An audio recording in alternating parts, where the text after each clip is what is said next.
If you're a podcast host, listen up, this one's for you. My name is Allie Jackson. I'm the host of Finding Mr. Height, a dating and relationship podcast that I've been doing for 4 years now, sharing my positive and practical approach to dating that's built on my own life experience. And I wanted to share another experience that I've had, my secret behind monetizing my show. It's called Red Circle, and I was just telling my colleague about how much I love their platform. With Red Circle, not only am I getting a seamless hosting experience, but I also love the support I receive in ad sales. It's not just typical ad sales either. It's targeted opportunities based on my show and my life. And the platform is super simple. You just set your preferences and Red Circle matches you with sponsors that align with your show. You can vet every opportunity and their platform gives you great analytics. More recently too, my Red Circle team has brought me opportunities outside of my podcast on social media to really augment the podcast partnerships, bring them full circle. I just can't recommend them enough. If you want to give it a try, go to redcircle.com to get your free trial. That's redcircle.com for a free trial.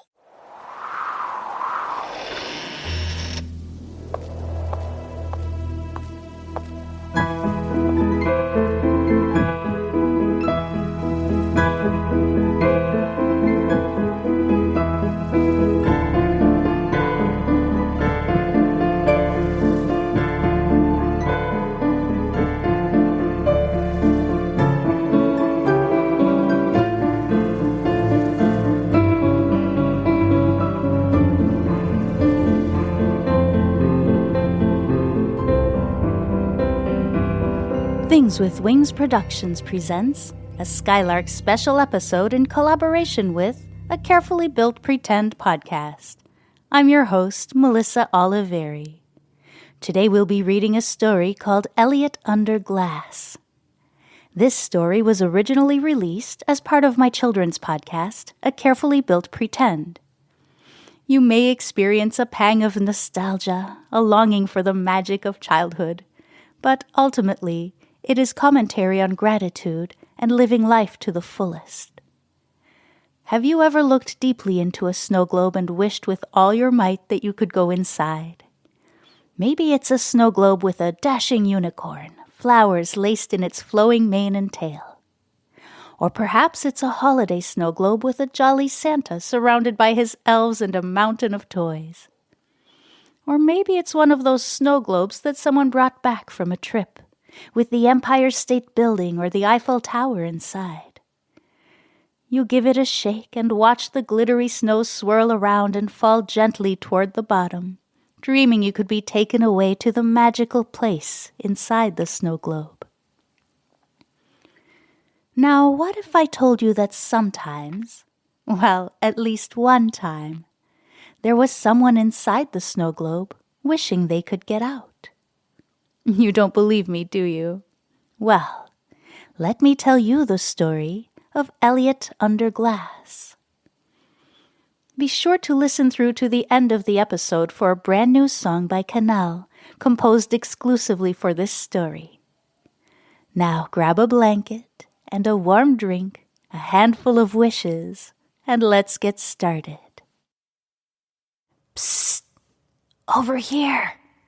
Take my hand. I'll take you to a pretend land. Are you ready? 1, 2, 3, whee!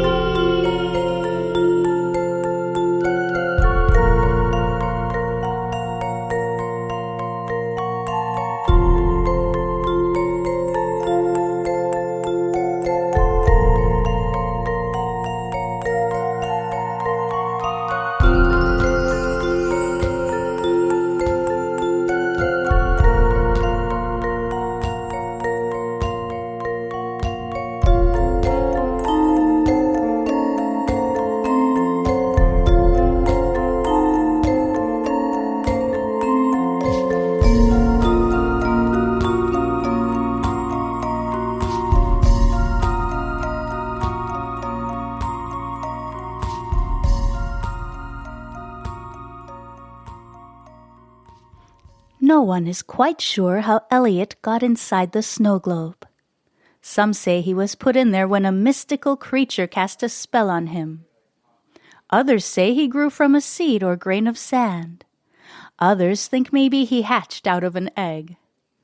Whatever the case, Elliot had never known a day outside the snow globe. He wasn't completely alone in there. He had a doll, a toy train, a plate of cookies, and a glass of lemonade. But the one thing he didn't have was a real friend. Tony loved Christmas. Every year, he would spend the weeks leading up to the holidays poring over the Sears toy catalog, circling all his favorite things. That Christmas, Tony got a new sled, a Batman coloring book, a Chutes and Ladders board game, and his very own hair comb. "There's one more gift under the tree, Tony," his grandpa had said. "I think it's for you." Tony had scurried to the tree and gently lifted the small, rather heavy box. There was no tag on it. "Who's it from?" he asked.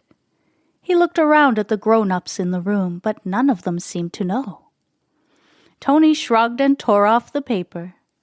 Underneath was a plain brown cardboard box. Tony carefully pried it open and lifted the object out.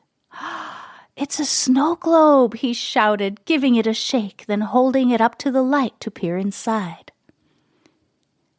"Dad, is this your doing?" Tony's dad asked Tony's grandpa. Tony's grandpa shook his head no and shrugged his shoulders. "Well, son, I guess we'll just chalk this one up to Santa," he said, smiling. "I love it," said Tony, running up to his room to find the perfect spot for his gift. The snow globe found a home on top of his dresser next to the bed.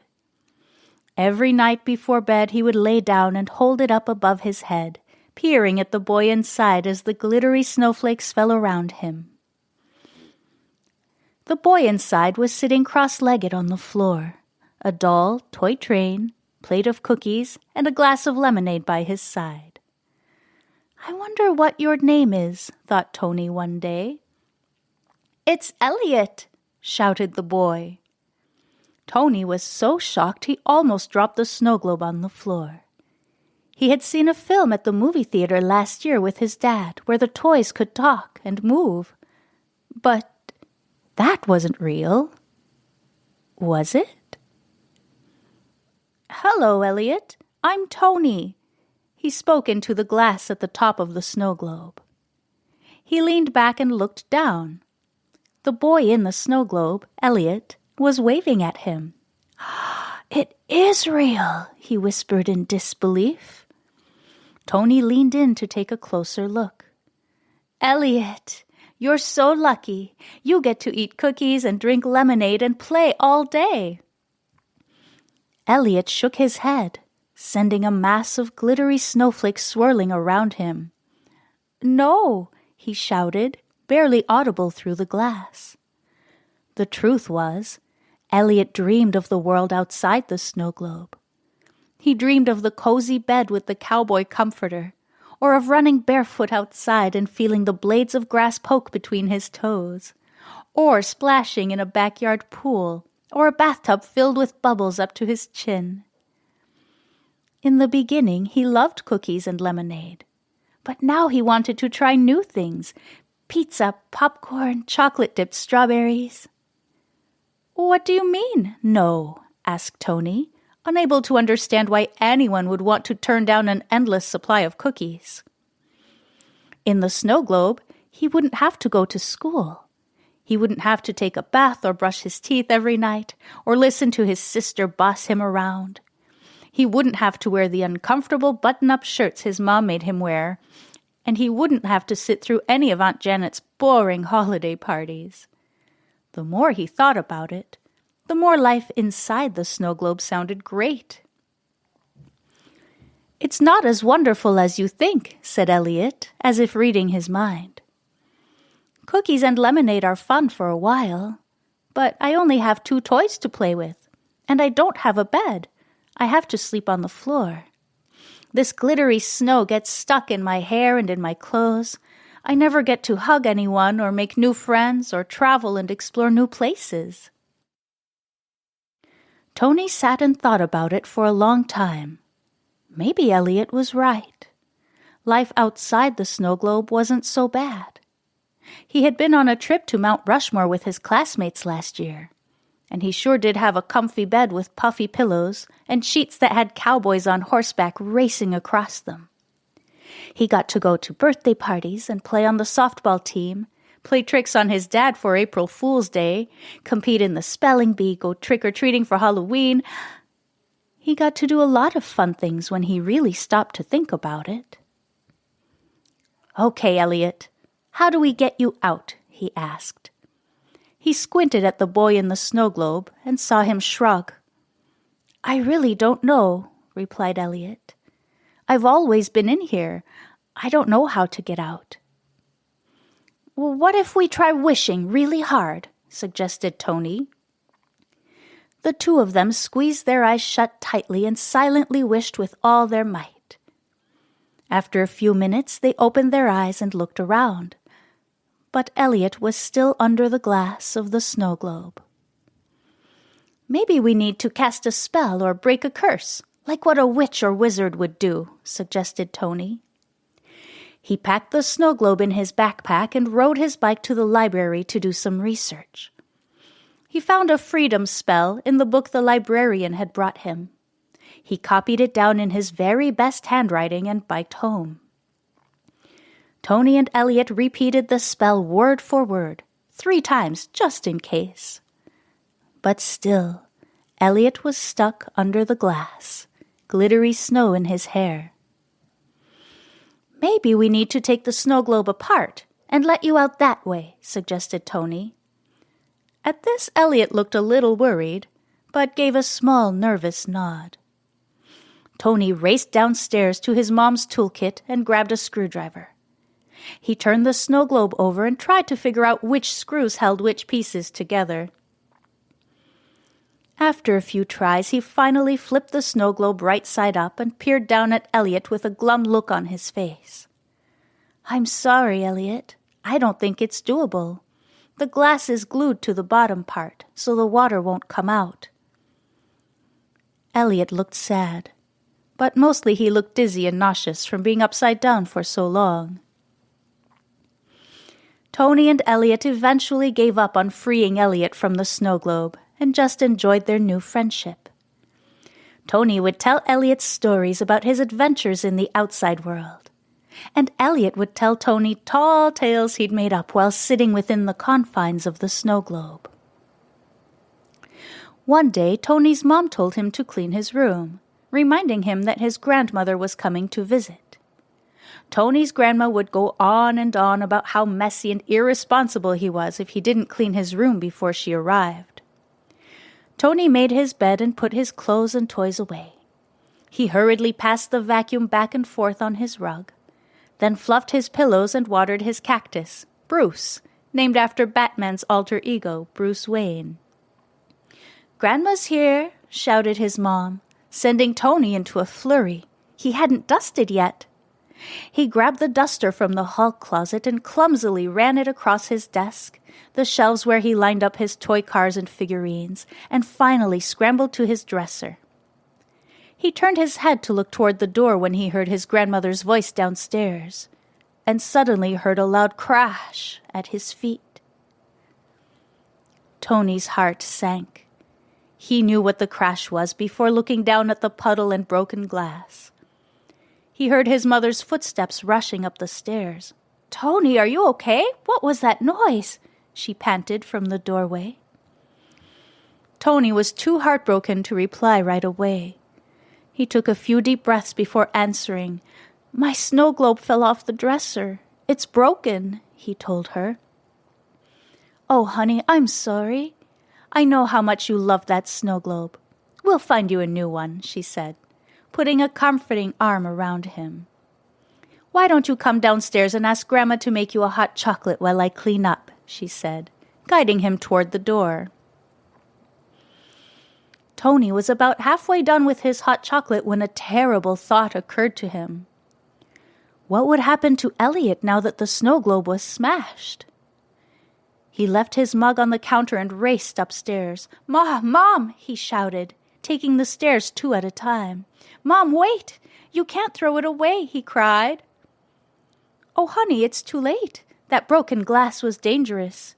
It was lucky timing. Just after I put the bag in the trash, the garbage truck came to take it away." Tony sank to the floor, riddled with guilt. What would become of Elliot then, trapped inside a plastic bag on a garbage truck? "Don't worry, buddy. Like I said, we'll find you a new snow globe," said his mother in a comforting tone. "But that snow globe had Elliot inside," cried Tony, unable to stop the tears from falling down his face. His mother's brow furrowed for a moment, like she was wondering who Elliot was, but she didn't make a fuss, and just held Tony in her arms until he'd cried out all his tears, then helped him get into bed for a nap. As time went on, Tony moved on from the tragic end to the snow globe, but he never forgot about Elliot. Years and years went by. Tony grew up and moved away, went to college, and got a job that took him overseas. He was walking down a street in a small English town one day when he crossed paths with a man who looked familiar. He stopped and looked at the man. The man stopped and looked at him. They squinted at one another. Finally, the man smiled and said, "It's so nice to see you here on the outside, Tony. You were right. It's a big, beautiful world." Then he winked at Tony and walked away. Tony stayed very still for a moment, trying to sort out his thoughts. Then something on the ground caught his eye. He bent down to take a closer look. There was a trail of something on the sidewalk, shining in the rare English sun. Tony reached down to touch it, and some of it stuck to his finger. He took a closer look and smiled. Glittery snowflakes. "Elliot!" he shouted, spinning around, but the man was already gone. Tony continued his walk home, the grin never leaving his face. As he passed the local gift shop, he noticed the window display featured a snow globe with a family of puppies and 2 smiling children.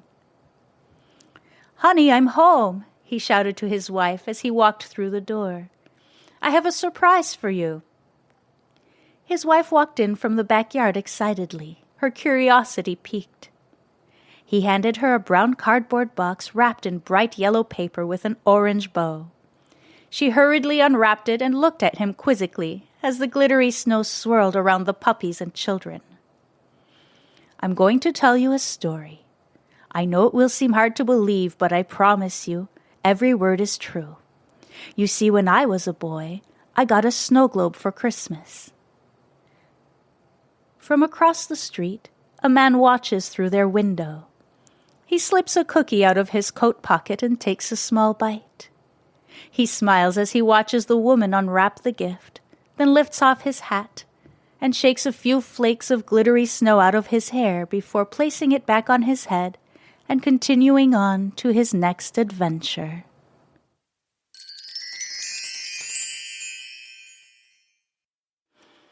Thank you so much for listening. I wish you and those you love a safe and happy New Year. May all your wishes come true.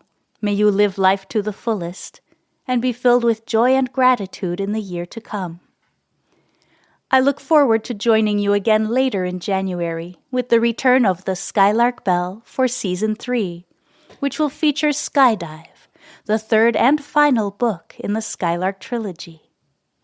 In Skydive, we will learn more about the original Farfalla and follow her from a happy, carefree childhood at Meadow Lane to the eventual transformation into the mystical and frightening Dialangi.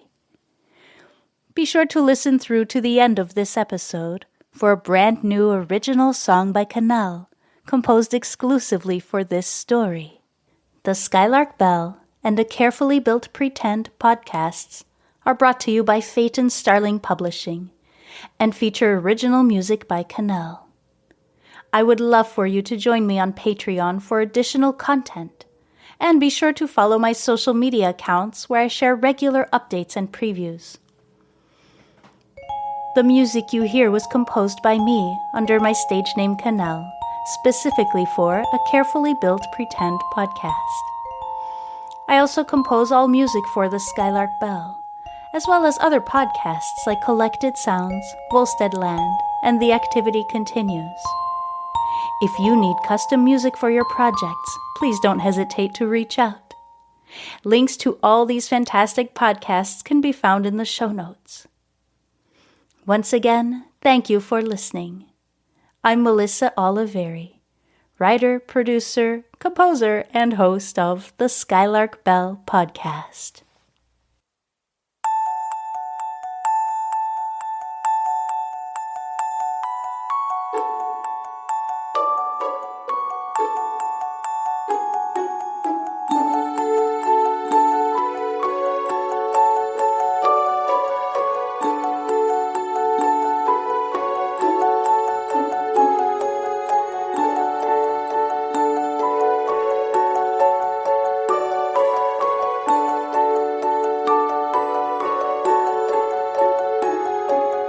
Elliot under glass watches the world go by.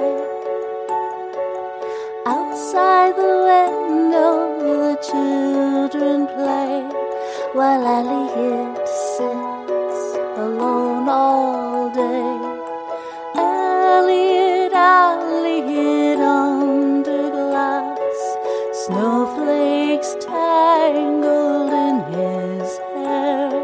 He wonders about the world out there. He wonders how it feels to hug, to laugh, to touch, to move, to have a conversation, to make someone laugh and make them smile again.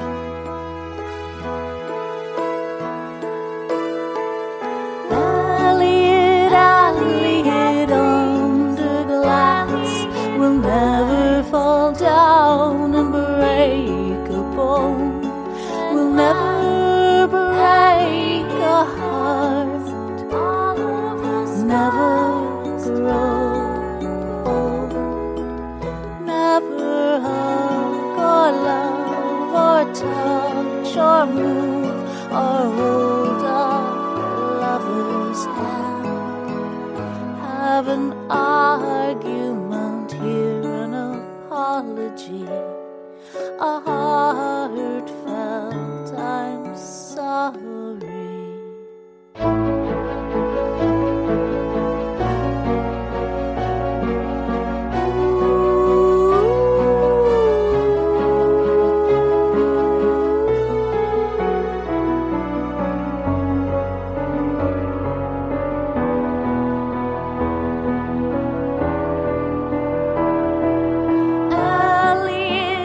Elliot under glass fell from the dresser with a crash. We were so very sure that Elliot was no more.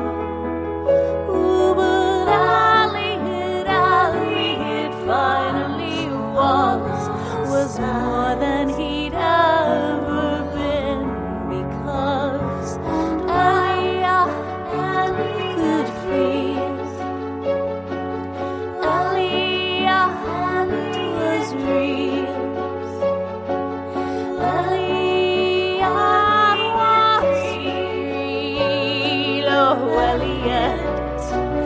Oh, Elliot was free to hug, to love, to touch, to move, to break and mend some hearts and bones, to have a conversation with somebody on the phone, to make them laugh and make them cry, argue and then apologize, make them laugh and make them smile again.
If you're a podcast host, listen up, this one's for you. My name is Allie Jackson. I'm the host of Finding Mr. Height, a dating and relationship podcast that I've been doing for 4 years now, sharing my positive and practical approach to dating that's built on my own life experience. And I wanted to share another experience that I've had, my secret behind monetizing my show. It's called Red Circle, and I was just telling my colleague about how much I love their platform. With Red Circle, not only am I getting a seamless hosting experience, but I also love the support I receive in ad sales. It's not just typical ad sales either. It's targeted opportunities based on my show and my life. And the platform is super simple. You just set your preferences and Red Circle matches you with sponsors that align with your show. You can vet every opportunity and their platform gives you great analytics. More recently too, my Red Circle team has brought me opportunities outside of my podcast on social media to really augment the podcast partnerships, bring them full circle. I just can't recommend them enough. If you want to give it a try, go to redcircle.com to get your free trial. That's redcircle.com for a free trial.